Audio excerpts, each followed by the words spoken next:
Hello everyone, welcome to Vikas talent classes. I hope आप सभी स्वस्थ और मस्त होंगे। सीटेट की तैयारी आप लगातार कर रहे होंगे, क्योंकि सीटेट की परीक्षा में आपके पास बहुत कम समय बचा है और जो समय है वो आपके लिए बहुत ही महत्वपूर्ण है। आज 12 जनवरी है और आप सभी को पता है कि राष्ट्रीय युवा दिवस के रूप में 12 जनवरी को मनाया जाता है। स्वामी विवेकानंद जी, जो कि युवाओं के लिए प्रेरणा स्रोत रहे हैं, और उनका एक ध्येय वाक्य आप सभी को याद होगा, उत्तिष्ठ जागृत प्राप्नोति। उठो, जागो और तब तक अपने लक्ष्य की ओर उन्मुख रहो जब तक आपको अपना लक्ष्य मिल ना जाए।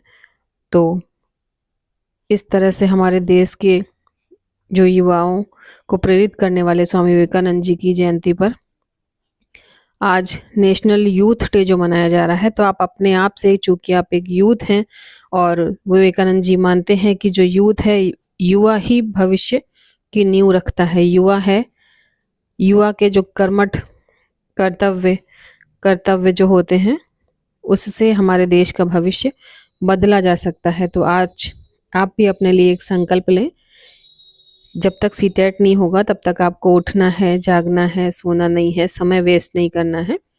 उठो, जागो और तब तक नहीं रुकना है जब तक आपको आपका लक्ष्य नहीं प्राप्त हो जाता।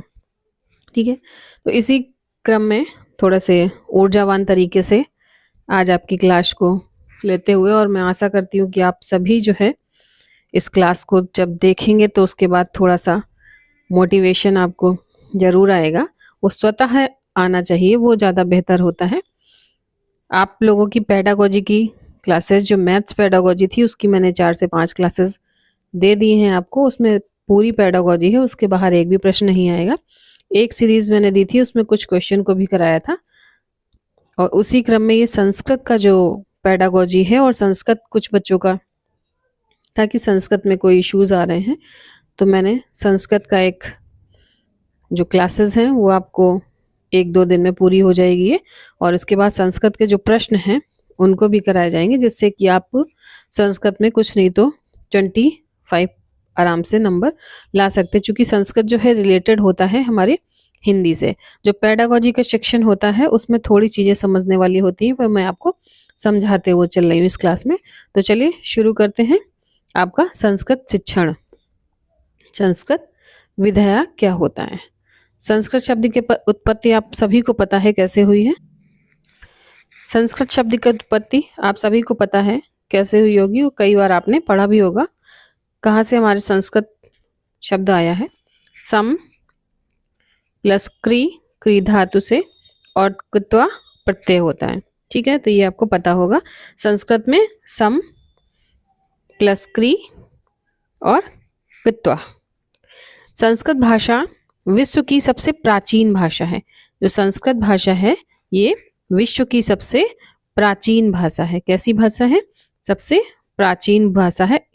माना जाता है कि संस्कृत से ही सारे जो सभी भाषाएं हैं उनका उदय हुआ है, यानी कि और सारी भाषाएं जो हम लोग जानते हैं उनकी जननी कौन है? संस्कृत। तो सबसे प्राचीन भाषा कौन सी हो गई? संस्कृत। अब आपका प्रश्न जो आता है, प्रश्न क्या पूछा जाता है, प्रश्नों के अकॉर्डिंग ही मैंने ये बनाया है, तो आप समझ पा रहे होंगे किस तरह से आपको प्रश्न देखने को मिलेगा। संस्कृत में कौशल कितने होते हैं? संस्कृत हो या कोई भी हिंदी हो, अगर हिंदी होता है इसकी जगह पे, हिंदी में कितने कौशल होते हैं? तब भी 4 होते हैं। इंग्लिश में अगर पूछा जाता है कितने कौशल होते हैं, तब भी 4 होते हैं। इंग्लिश में होता है तो LSRW से कहते हैं, यानी कि लिसनिंग, स्पीकिंग, रीडिंग और राइटिंग। उसी तरह से हिंदी में आप क्या कहोगे? हिंदी में क्या कहेंगे? लिसनिंग मतलब सुनना, स्पीकिंग मतलब बोलना, और रीडिंग का मतलब पढ़ना, और राइटिंग का मतलब लिखना। ठीक है, इसी तरह से संस्कृत में है। संस्कृत में भी इसका क्रम कभी कभी पूछ दिया जाता है। श्व प्ले शुभो पाली। ठीक है, श्व प्ले शुभो पाली। शु माने सुनना, बा मतलब बोलना, प मतलब पढ़ना, और ला मतलब लिखना। तो शुभो पाली, LSRW जैसे मैंने बताया, जैसे मैंने भी बताया LSRW। इसको हिंदी में क्या कहोगे? लिसनिंग का मतलब सुनना, ऐसे लिखोगे आप। स्पीकिंग का मतलब बोलना, और रीडिंग का मतलब पढ़ना, और राइटिंग का लिखना। ठीक है, तो इसी तरह से ये देखिए लिखा शु, बो, पा और ली। ठीक है, शुभो पाली, तो संस्कृत में भी शुभो पाली आप याद कर सकते हो। तो कौन क्रम क्या हो गया? शुभो पाली। जब तक आप किसी की बात सुनोगे नहीं, ठीक है, तब तक आप कैसे बोल पाओगे? आपको कुछ कुछ बोलना है तो बोलने के लिए पहले कुछ सुनना होगा ना। फिर जब तक आप चीजों को पढ़ोगे नहीं, तब तक आप लिख कैसे पाओगे? ठीक, तो आपको ये पता होंगे, कई बार आप पढ़ भी चुके होंगे। अब आ जाइए, अब आपका प्रश्न क्या बनता है? कौशल दो श्रेणियों में विभक्त होता है। कौन कौन सी श्रेणियां होती हैं? एक तो ग्रहात्मक, यानी कि जो ग्रहण करी जाती हैं, जो क्या करते हैं हम? ग्रहण करते हैं, यानी कि रिसीव करते हैं, जो हम अपने अंदर आत्मसात करते हैं। जैसे श्रवण क्या होता है? सुनना होता है, तो हम क्या कर रहे हैं? अपने अंदर चीजों को ले रहे हैं, सुन रहे हैं। ठीक है, पढ़ रहे हैं तब भी हम क्या करते हैं? मनन करते हैं, आत्म मंथन करते हैं, चीजों को समझते हैं। तो ये सारी चीजें किसके लिए होती है? खुद के लिए होती हैं, ग्रहण करने के लिए, एक्सेप्ट करना, रिसीव करना। ठीक, ये क्या हो गया? ग्रहणात्मक। तो कौशल दो प्रकार के हो गए। एक तो अभिव्यक्त करना, जो अपनी बात आप कहते हो उसे क्या कहते हैं? अभिव्यक्त करना। और जो ग्रहणात्मक हो गया, वो क्या हो गया? आपने चीजों को ग्रहण करा। तो जो चार कौशल हैं आपके सुबोपाली में, उनमें से ग्रहात्मक कौशल कौन से होंगे? तो आपको पता होना चाहिए कि जब आप चीजों को सुनते हो, वो चीज क्या करते हो? आप ग्रहण करते हो। और जब चीजों को पढ़ते हो, तब भी आप क्या करते हो? ग्रहण करते हो। ठीक है, तो श्रवण और पठन, प्रश्न कैसे बनता है? श्रवण और, इसके मैं प्रश्न भी कराऊंगी। श्रवण और पठन ये दोनों क्या हैं? ये ग्रहात्मक कौशल हैं। अभिव्यक्तात्मक, वाचन और लेखन। वाचन, वाचना, जैसे पहले के समय में लोग क्या कहते थे? किताब बाच लो, है ना। वाचन और लेखन। ठीक, तो अभिव्यक्त कर रहे हो आप, कैसे कर रहे हो? लिख कर रहे हो, और बोल करके अपने वचनों से। ठीक, नेक्स्ट, भाषा के रूप कौन कौन से होते हैं? ये प्रश्न आया हुआ है और कई बार पूछा गया है आपके सीटेट की परीक्षा में, तो ये मोस्ट इंपॉर्टेंट प्रश्न आ जाएगा। भाषा के दो रूप होते हैं, कौन कौन से होते हैं? एक तो कला होता है और दूसरा विज्ञान होता है, चाहे वो हिंदी भाषा के रूप हो, चाहे वो संस्कृत भाषा के रूप हो। कौन कौन से होते हैं? कला होती है और विज्ञान होता है। ठीक है, नेक्स्ट क्या है? शिक्षण क्या है? तो शिक्षण की सफलता विधि, प्रविधि, तकनीक पर आधारित होती है।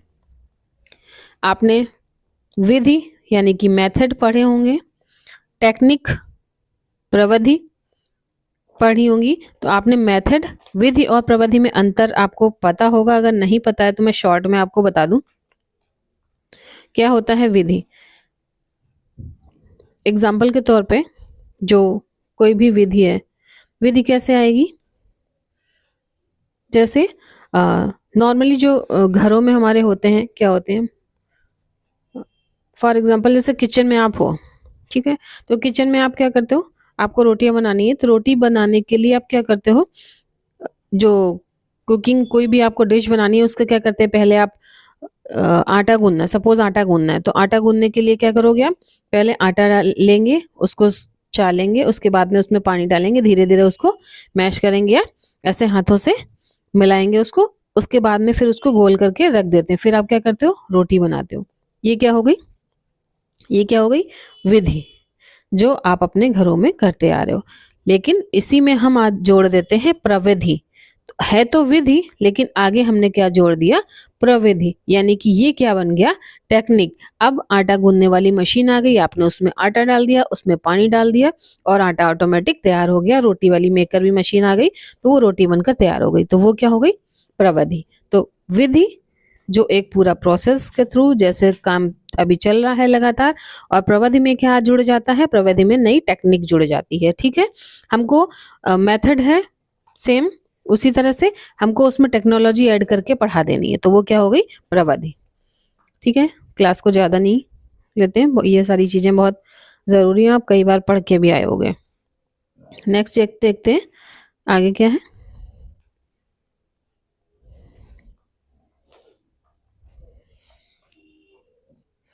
देखिए ये यहाँ पर शॉर्ट में आपको विधि और प्रविधि की डेफिनेशन भी बता दी गई है। ठीक है, क्या होती है विधि? जो बच्चों के सामने अच्छे तरीके से विधि प्रस्तुत की जाती है वो क्या विधि कहलाती है। विधि क्या होती है? पूर्व नियोजित होती है, पहले से प्लान होती है और अपरिवर्तनशील होती है। विधि में आप परिवर्तन नहीं कर सकते हो। ठीक है, जिस तरह से घरों में मम्मी दादी आटा सानती थी उसी तरह से आप क्या करोगे? आटे को गूंदोगे। ठीक, तो ये क्या हो गई?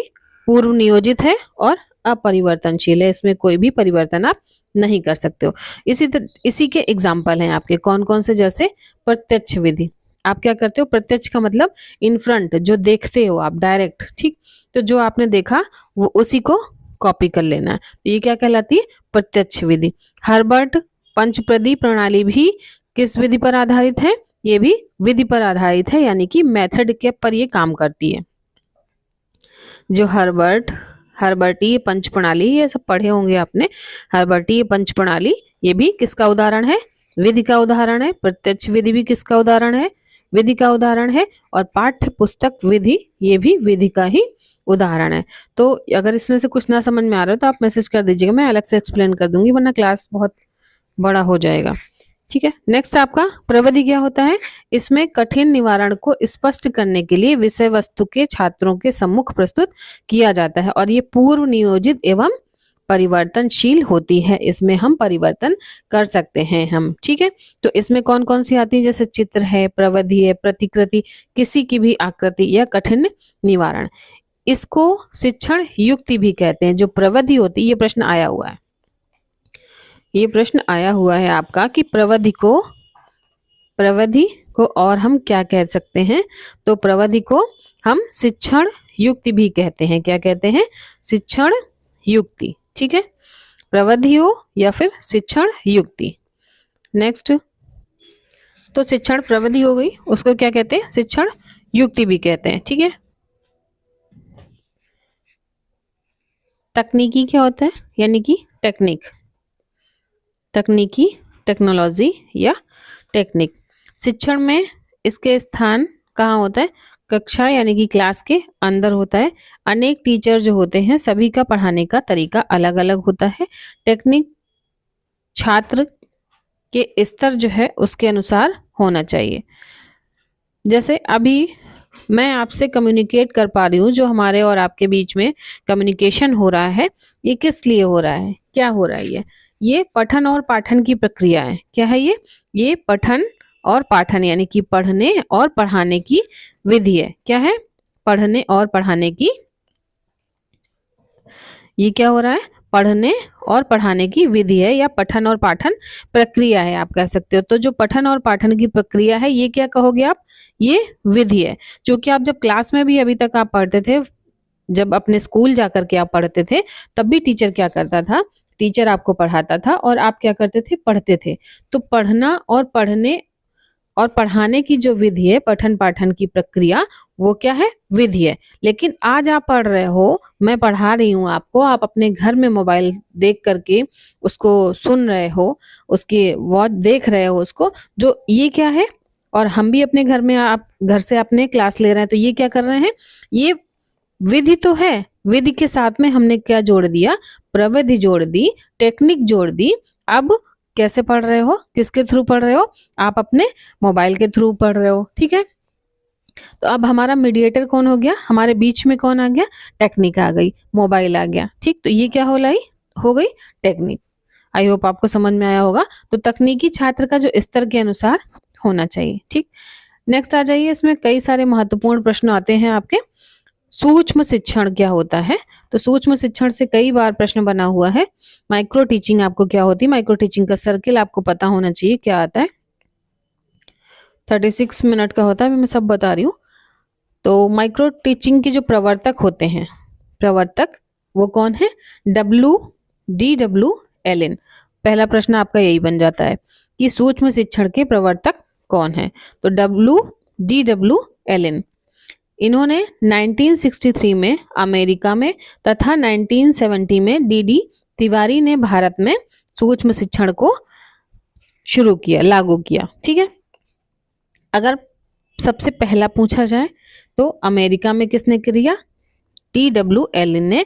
और अगर भारत की बात पूछी जाए, इंडिया की बात पूछी जाए, भारत में सूक्ष्म शिक्षण कौन लेकर आया?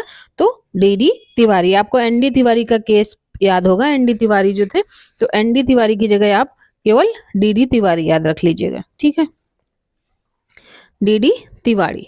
ठीक, सूक्ष्म शिक्षण को प्रकाशन में लाने वाले कौन थे? पाशी और शाह थे, जो कि 1974 में थे। ND तिवारी लाए थे और प्रकाशन में यानी कि जो पब्लिश करा था वो पाशी और शाह थे। 4 सालों बाद इन्होंने पब्लिश कर पाया था किसको? माइक्रो टीचिंग को। माइक्रो टीचिंग, फिर वही बात आ जाती है, हर एक चीज के पीछे कोई ना कोई उद्देश्य होता है, क्यों जरूरत है, क्या जरूरत है और कैसे जरूरत है। ठीक है, तो सूक्ष्म शिक्षण का उद्देश्य क्या है, एम क्या है, क्यों जरूरी हुआ सूक्ष्म शिक्षण? किसी एक विशेष कौशल में दक्षता प्राप्त करना, ये क्या कहलाता है? सूक्ष्म शिक्षण। कोई भी एक विशेष कौशल में दक्षता यानी कि परफेक्ट होना, वो क्या कहलाता है? सूक्ष्म शिक्षण। दक्षता कौशल के अभ्यास करने से आती है। कैसे आती है?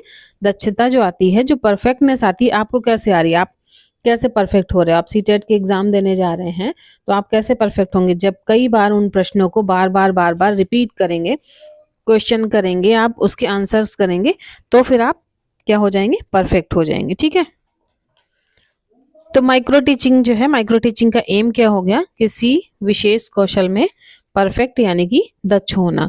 दक्षता कैसे आती है? अभ्यास करने से आती है। आपको पता है माइक्रो टीचिंग कई बार पढ़ चुके हैं, तो माइक्रो का मतलब सूक्ष्म, छोटा, तो इसमें संख्या कितनी होगी? छात्रों की संख्या कितनी होती है माइक्रो टीचिंग में?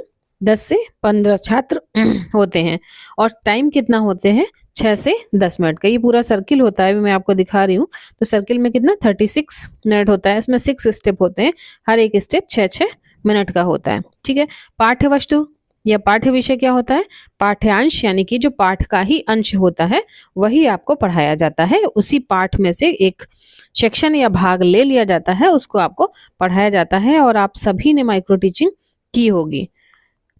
कौशल क्या होता है? कौशल यानी कि जिस चीज में आप परफेक्ट हो, आप किसी एक चीज में परफेक्ट होते हैं, जैसे गाना है, खेल है, डांस है, ड्राइंग है, पेंटिंग है, तो किसी एक चीज में परफेक्ट होना वो क्या होता है? आपका स्किल या कौशल होता है।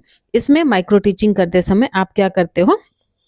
अभ्यास, बार बार वही चीजें रिपीटेड करते हो। सपोज आपको पढ़ाना है, प्लांट पढ़ाना है या आपको रेस्पिरेशन पढ़ाना है, तो उसी से रिलेटेड आप क्या करते हो? एक सेक्शन आप ले लेते हो, उससे आप पढ़ाते हो, फिर आप उसके परफेक्टनेस को देखते हो। ठीक, उपकरण कौन से होते हैं, उसमें चीजें कौन कौन सी आती हैं, ये सब आपने करा हुआ है। मैं सिर्फ आपका रिवीजन कराने के लिए थोड़ा सा फास्ट पढ़ाने का प्रयास करूंगी। उपकरण, दृश्य श्रव्य सामग्री, यानी कि जो आप देख भी सको और उससे सुन भी सको। ठीक है, आगे देखते हैं। ये माइक्रो टीचिंग साइकिल आपको याद होगी, 6 चरण होते हैं। कितने चरण होते हैं? 6 स्टेज या स्टेप होते हैं।